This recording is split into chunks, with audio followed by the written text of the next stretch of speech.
European union کے جو ارکان پارلیمنٹ ہیں یا امریکہ کے ڈپلومیٹس ہیں یا برطانوی ہائی کمیشن کے وفود جو ہیں وہ پاکستان میں اہل اقتدار سے تو ملتے ہی ہیں، لیکن باقی پولیٹیشین سے بھی ان کی ملاقاتیں ہوتی ہیں۔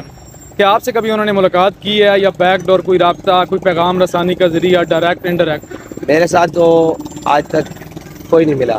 بابا جی جب حیات تھے تب رشینز آئے تھے رات کے اندھیرے میں، شاید اور بھی کوئی آئے تھے، آسٹریلین کمیشن کے تھے یا کوئی اور تھے لوگ۔ ہم نے بابا سے ملنا ہے، انہوں نے آئے بیٹھے، دنیا کے وفود، آج جرمن بھی آئے تھے، انہوں نے ذکر بھی کیا اپنی تقریر میں ایک میں جرمنز کا۔ تو وہ آپ کو پتہ ہے پھر وہ ایک علیحدہ گفتگو چلتے ہیں کہ آپ کے پاس اتنی پاور ہے تو آپ ہمارے ساتھ ہاتھ ملائیں، ہم آپ کو پاکستان میں جگہ بھی دیں گے۔ جیسے آج ایک لاڈلا ہے بین الاقوامی اسٹیبلشمنٹ کا، اس کو کچھ ہوتا ہے تو ہیومن رائٹس بول پڑتی ہے، اور جناب ہمارے شہداء ہوئے آج تک ہیومن رائٹس نے ایک ٹویٹ نہیں کی۔ آپ نے دیکھا ہے آج یہاں پر ایک لاٹھی لگ جائے عورت کو یا کچھ ہو جائے، غلط ہے سارا کچھ، لیکن میں بات کر رہا ہوں اس کی حوصلہ افزائی نہیں کر رہا جو کچھ آج ہو رہا ہے، اور اس کی حوصلہ شک نہیں کرتا ہوں، لیکن بات کر رہا ہوں ان کی ہمدردیوں کی۔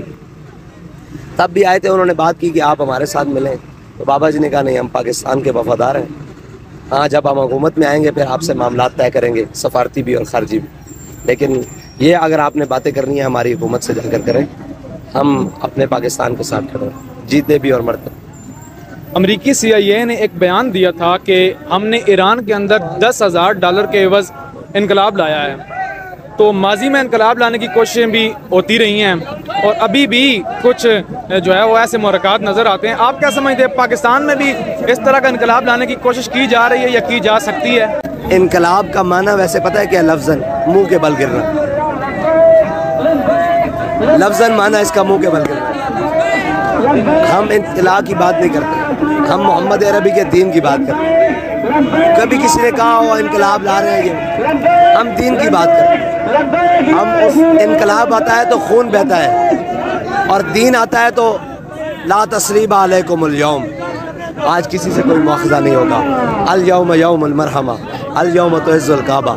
انقلاب آتا ہے تو خون بہتے ہیں، لاشیں لٹکائی جاتی ہیں۔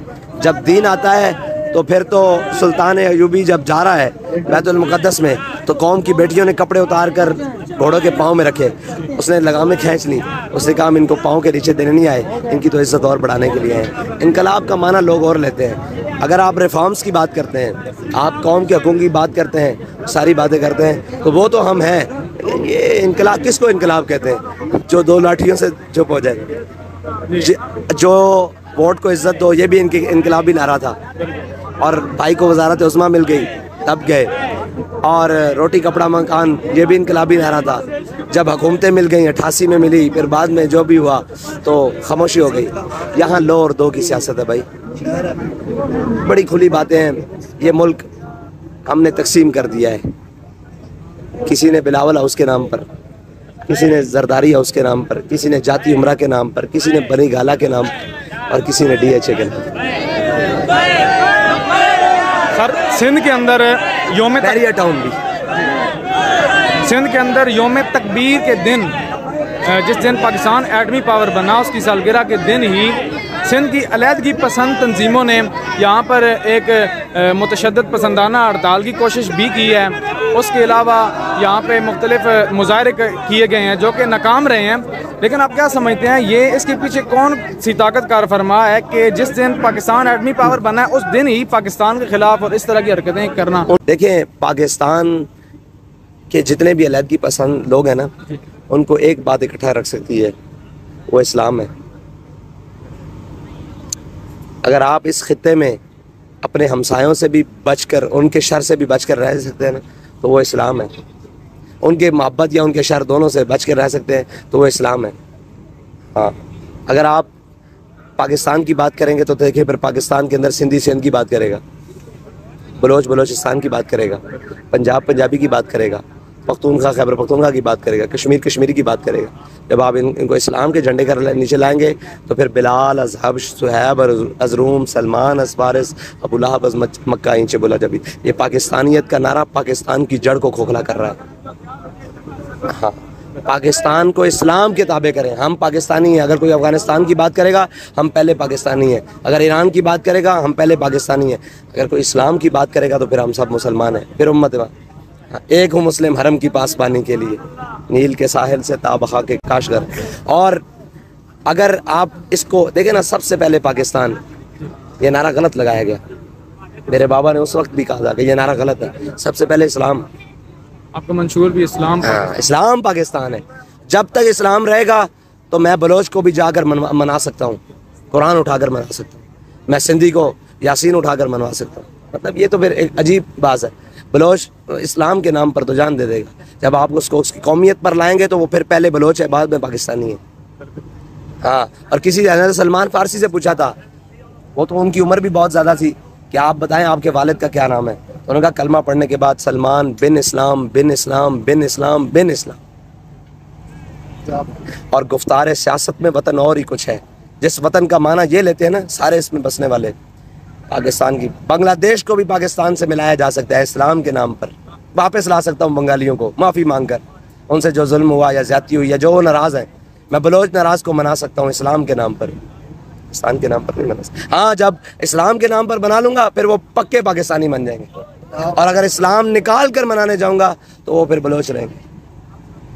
ان کو پاکستانی بنانے کے لیے قوم کیوں نہیں بن رہی؟ کیونکہ آپ نے جس مقصد کے لیے پاکستان لیا تھا وہ مقصد کے لیے تو سارے ہجرت کر کے آئے تھے. پھر ہجرت کر کے آئے تھے، قوم کیوں نہیں بن رہے؟ اس لیے کہ آپ نے وہ مقصد نکال کر پاکستان کی بات شروع کر دیا. ہاں پاکستان کی بات کرو، ہم نے کہا نہیں، ابھی پورے انٹرویو میں کہا ہے کہ پہلے پاکستان کی بات کرو، لیکن اسلام کے ساتھ بات کرو، اسلام کے پرچم کے نیچے بات کرو. اسلام کو نکال لو پھر تو ہر کوئی اپنا ہے. پھر جب آپ سندھ میں چلے جائیں گے تو پھر سکھر والے اپنا مہر وہاں قومیں ہیں، پھر تقسیم کیا ہے. ہم رہ سکتے ہیں، پھر اللہ کے حبیب کے غلام بن کے رہ سکتے ہیں، اللہ اور اس کے رسول کے احکام مان کے رہ سکتے ہیں. اور اس احکام میں اقلیت کو بھی کوئی مسئلہ نہیں ہوگا. اسلام تو وہ دین ہے کہ مسلمانوں نے ایک قلعہ چھوڑا، پہلے لیا ان سے، انہوں نے جزیہ دیا، یعنی کہ جزیہ دیا اور جزیہ دے کے وہ قلعہ لے لیا. مسلمانوں نے جنگی حکمت عملی کے تحت وہ قلعہ چھوڑنا پڑا. جاتے وقت انہوں نے سارا مال، سارا اسباب جو اس وقت کا گورنر تھا اس کو جا کر دیا. اس نے کہا ہم نے آپ سے جزیہ لیا تھا، ہم آپ کے جان مال کے محافظ رہیں گے، لیکن اب ہم جا رہے ہیں، یہ آپ کا مال اور یہ آپ کا سارا کچھ ہے، یہ آپ واپس رکھیں، ہم آپ کی حفاظت نہیں کر سکتے. تو جب مسلمانوں کی فوجیں اور وہاں سے لوگ نکلے نا، جتنے بھی انتظامیہ تھی اس شہر سے جب نکلی، تو عیسائی کھڑے ہو کر ایسے اپنی جھولیاں اٹھا کر کہہ رہے تھے کہ یا اللہ ایسے دشمنوں کو پھر واپس لے آنا. ہاں نہیں بتائیں گے. ہاں میں کہا نا اقبال نے کہا گفتار سیاست میں وطن اور ہی کچھ ہے، ارشاد نبوت میں وطن اور ہی کچھ ہے. بہت شکریہ سر.